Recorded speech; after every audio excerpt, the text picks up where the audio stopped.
Akashic records क्या है, कैसे काम करता है, आप वहां तक किस तरह पहुंच सकते हो, यह समझना चाहते हो तो वीडियो को लास्ट तक जरूर देखना। यूनिवर्स के इतने बड़े सीक्रेट को आसान भाषा में समझाने की मैंने पूरी कोशिश की है। आकाशिक रिकॉर्ड्स को यूनिवर्स का सुपर कंप्यूटर कह सकते हैं, एक ऐसा स्टोरेज जहां पर सभी इंफॉर्मेशन है। कलेक्टिवली आकाशिक रिकॉर्ड्स एक एनर्जी फील्ड है जो अतीत, वर्तमान और भविष्य की हर चीज का नॉलेज होल्ड करता है। आकाशिक रिकॉर्ड्स बिल्कुल हमारे मॉडर्न वाईफाई नेटवर्क जैसा है। हम इंटरनेट को देख नहीं सकते, फिर भी हम जानते हैं कि वह हमारे आसपास मौजूद है, जो दिखता नहीं है, लेकिन अगर आप इसे एक्सेस कर सकते हो तो आप लिमिटलेस इंफॉर्मेशन पा सकते हो। ठीक वैसे ही आकाशिक रिकॉर्ड्स में भी होता है। यहाँ से कोई भी इंफॉर्मेशन पाने के लिए आपको सिर्फ अपनी कॉन्शियसनेस को सही फ्रीक्वेंसी पर ट्यून करना है। आकाशिक रिकॉर्ड्स का जिक्र पहली बार 1883 में ऑथर अल्फ्रेड पर्सी सेनेट ने अपनी बुक एसोटेरिक बुद्धिज्म में किया था।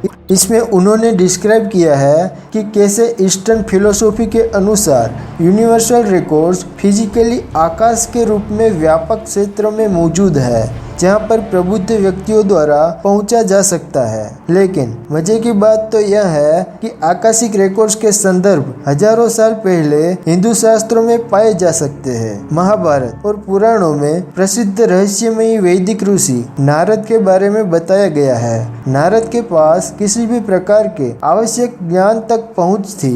उसके पास आकाश से डायरेक्टली यूनिवर्सल नॉलेज में टैप करने की यह रहस्यमयी क्षमता है। आकाश वास्तव में एक संस्कृत शब्द है जिसका तात्विक और आध्यात्मिक दोनों में अर्थ होता है ईथर। लेकिन क्या आकाशिक रिकॉर्ड्स का कोई प्रूफ है? आज के मॉडर्न लोगों की अंडरस्टैंडिंग यह है कि हम बिना कुछ देखे, अपने फिजिकल इंद्रियों से महसूस के बिना कुछ भी मानते नहीं है। लेकिन सच तो यह है कि भौतिक रूप से इसे साबित करने का कोई तरीका है ही नहीं। इसे देखा, छुआ या सुना नहीं जा सकता। कुछ चीजों को पूरी तरह समझने के लिए उसे अनुभव करना पड़ता है। उसे फिजिकली समझाना बहुत ही मुश्किल होता है। यह सब कोई आम बात नहीं है। जैसे निकोला टेस्ला ने कहा था, the day science begins to study non physical phenomena it will make more progress in 1 decade than in all the previous centuries of its existence. मतलब कि जिस दिन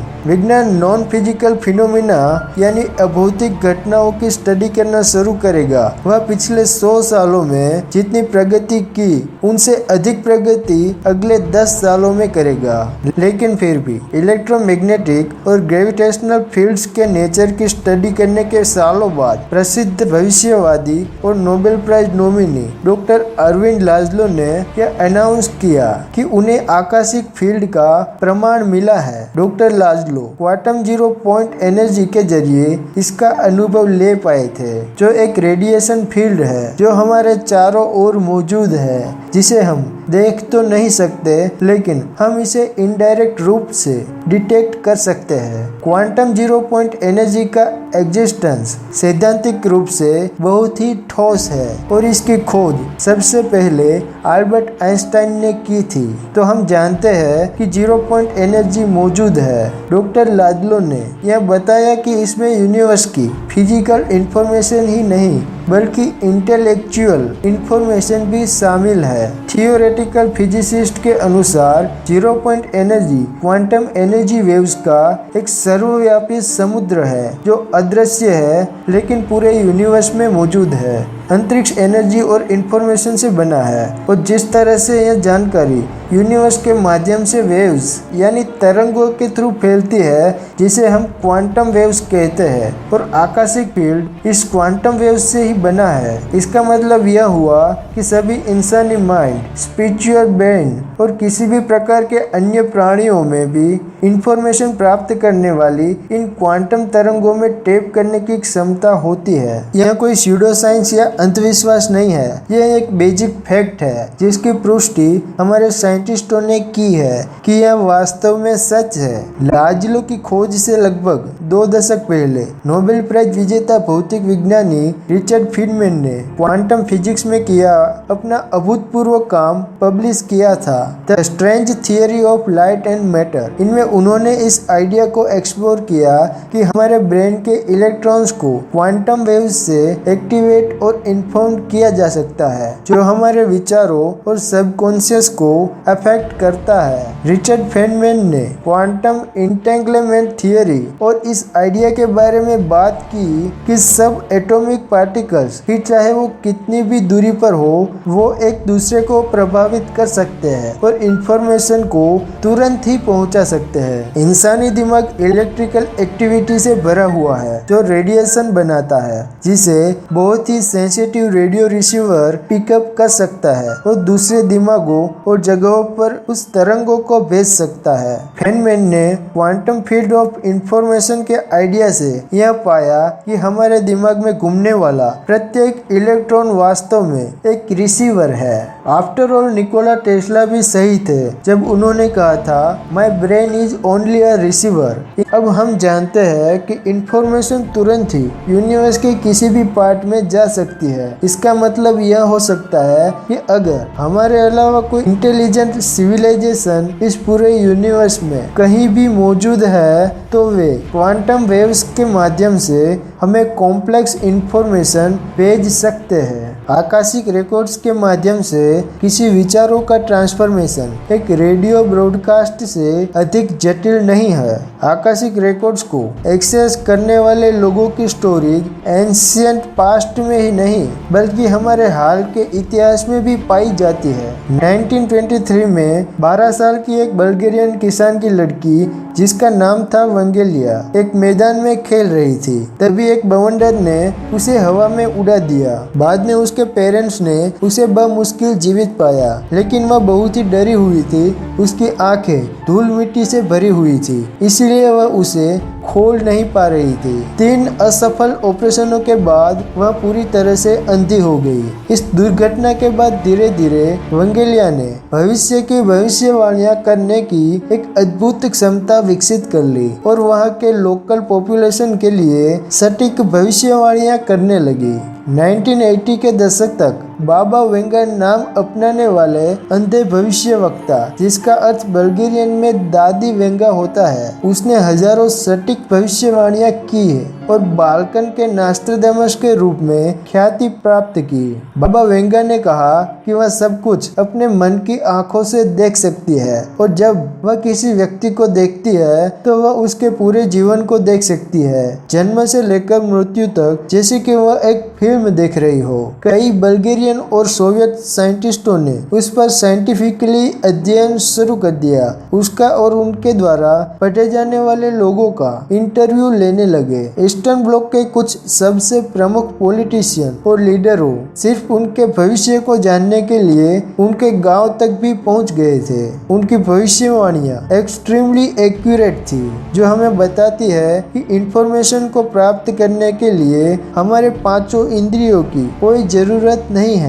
उसने स्टालिन के मृत्यु के दिन की भविष्यवाणी की, जिसके लिए कुछ टाइम के लिए सोवियत द्वारा पूछताछ के लिए जेल में रखा गया था। उसने 9/11 के हमले को प्रिडिक्ट किया था, चेरनोबिल का न्यूक्लियर ब्लास्ट, 2004 में हिंद महासागर में सुनामी, रशियन सबमरीन के डूबने की और कई वर्ल्ड चेंजिंग इवेंट्स की भविष्यवाणियां की थी। Now come to the point. यह सभी अमेजिंग चीजें किसी ऐसे व्यक्ति से आ रही है जो एक आम किसान के घर पैदा हुई थी, जिसने किताबें नहीं पढ़ी है, टीवी या इंफॉर्मेशन के किसी भी मॉडर्न सोर्स तक उसकी पहुंच नहीं थी, तो उसे यह जानकारी कहां से मिल रही थी? क्या यह संभव है कि वह किसी ऐसे ज्ञान तक पहुंचने में सक्षम थी जहां तक सामान्य लोग नहीं पहुंच सकते? बहुत से भविष्यकर्ताओं का कहना है कि वह सांसारिक एग्जिस्टेंस से परे एक और रियलिटी में टैप करते हैं। तो पोटेंशियली वे रियलिटी की एक लेयर में टैप कर सकते हैं जिसे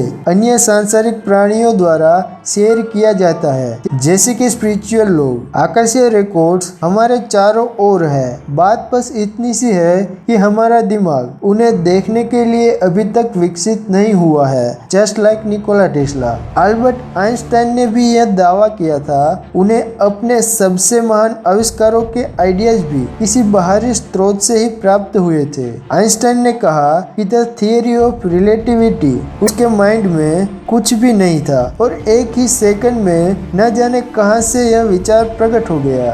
एक और बात जो मुझे यह विश्वास दिलाती है कि अवकाशीय रिकॉर्ड्स ह्यूमैनिटी के कलेक्टिव कॉन्शियसनेस को इन्फ्लुएंस करता है, वह यह है कि कुछ महान खोजें जो दुनिया भर के अलग अलग लोगों द्वारा एक साथ की गई, जो किसी भी तरह से जुड़े नहीं थे। कोलंबिया यूनिवर्सिटी के दो सोशियोलॉजिस्ट विलियम ऑकबर्न और डोरोथी थॉमस ने academy of political science journal में एक पेपर पब्लिश किया जिसका टाइटल था आर इन्वेंशंस इनएविटेबल। इसमें वे एक साथ 148 एग्जाम्पल्स देते हैं जहां दो या दो से अधिक व्यक्ति को एक दूसरे के काम से अज्ञात काम कर रहे थे और एक ही समय में सेम इन्वेंशन और थियरी के साथ सामने आए।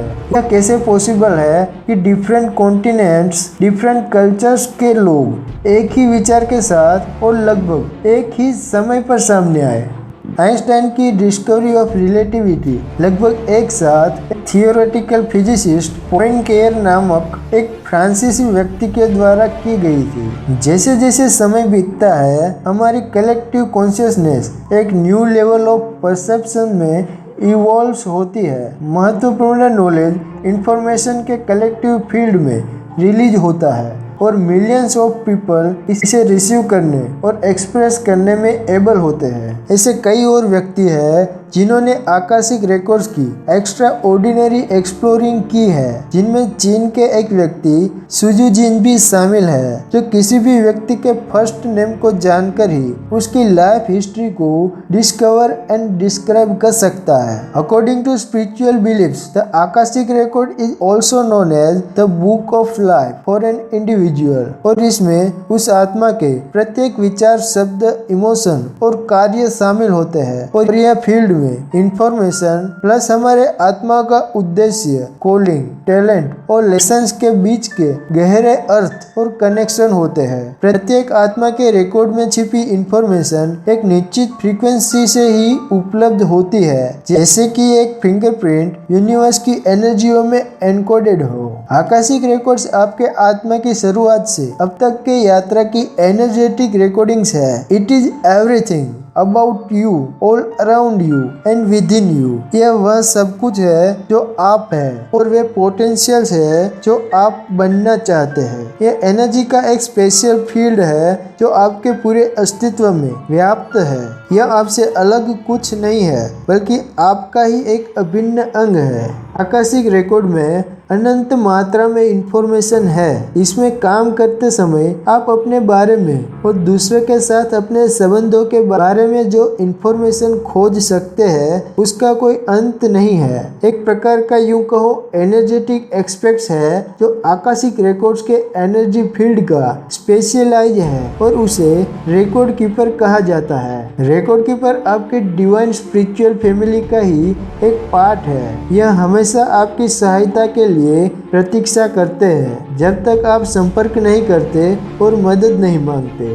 इमेजिन करो कि सेब के पेड़ों से भरा एक इन्फिनिट सेब का बाग है। सभी पेड़ सेब से भरे हुए हैं। प्रत्येक एप्पल आपकी आत्मा ने किए हुए डिफरेंट एक्सपीरियंसेस की रखता है और प्रत्येक ट्री उन थीम्स को रिप्रेजेंट करता है जिन्हें आपने अपनी आत्मा की यात्रा के दौरान एक्सपीरियंस किया है। जब आप किसी निश्चित इंफॉर्मेशन को जानना चाहते हैं तो आपको रिकॉर्ड कीपर को सही पेड़ पर ले जाना होगा और फिर सही सेब तक। सही सेब को चूज करके आपको वह इंफॉर्मेशन प्राप्त होगी जिसकी आप तलाश कर रहे हैं।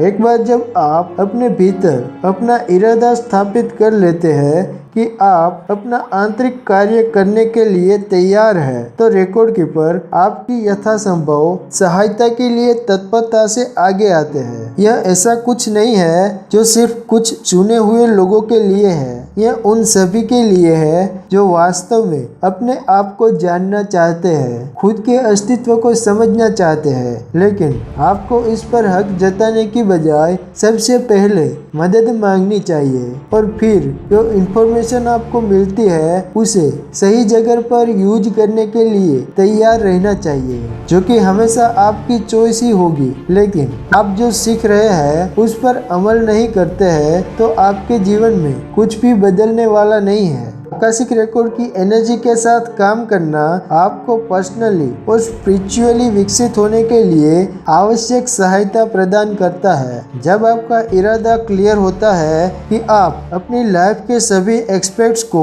हील करने के लिए रेडी है, then your true work begins. Spirit आपकी हील करने की रिक्वेस्ट को रिसीव करती है और आपको ग्रोथ करने की अपॉर्चुनिटीज प्रोवाइड करती है। आपके जीवन में हर बार ऐसे कुछ विचार आते हैं जो आपको विकास के अवसर प्रदान करता है। यह आत्मा का तरीका है, यह हमेशा ही ऐसा ही रहा है। अंतर यह है कि अब आपके पास अपने रिकॉर्ड में जाने और एक्सप्लोर करने की और किसी भी मुद्दे को मूल तक जाकर उसे अनकवर करने की एबिलिटीज होगी। जब आप मूल मुद्दे को अनकवर कर लेते हैं तो आप हीलिंग प्रोसेस को शुरू करने में सक्षम होते हैं। इस पर्सनल और स्पिरिचुअल जर्नी को शुरू करने के लिए रिकॉर्ड कीपर आपकी प्रतीक्षा कर रहे हैं। जैसे ही आप अपने डिवाइन सोर्स से डायरेक्टली कनेक्ट होने के उत्साह को खोज लेते हो, आपके आकाशीय रिकॉर्ड्स और अपने डिवाइन स्पिरिचुअल फैमिली के साथ कनेक्शन से आप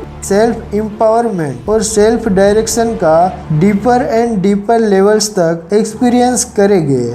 हमारे कार्य ही हमारे भविष्य को निर्धारित करेंगे। हमें उन कार्यों के परिणामों को तो स्वीकार करना ही होगा, तभी हम आगे बढ़ सकेंगे और आगे सही रास्ते को चूज कर पाएंगे। अगर वीडियो पसंद आया हो तो वीडियो को लाइक जरूर कर देना और अपनी राय कमेंट में दे सकते हो। इस तरह के और वीडियो देखना चाहते हो तो चैनल को सब्सक्राइब करके बेल आइकन ऑन कर लेना। मैं मिलता हूँ आप लोगों से ऐसे ही एक नए टॉपिक के साथ नेक्स्ट वीडियो में। Thanks for watching.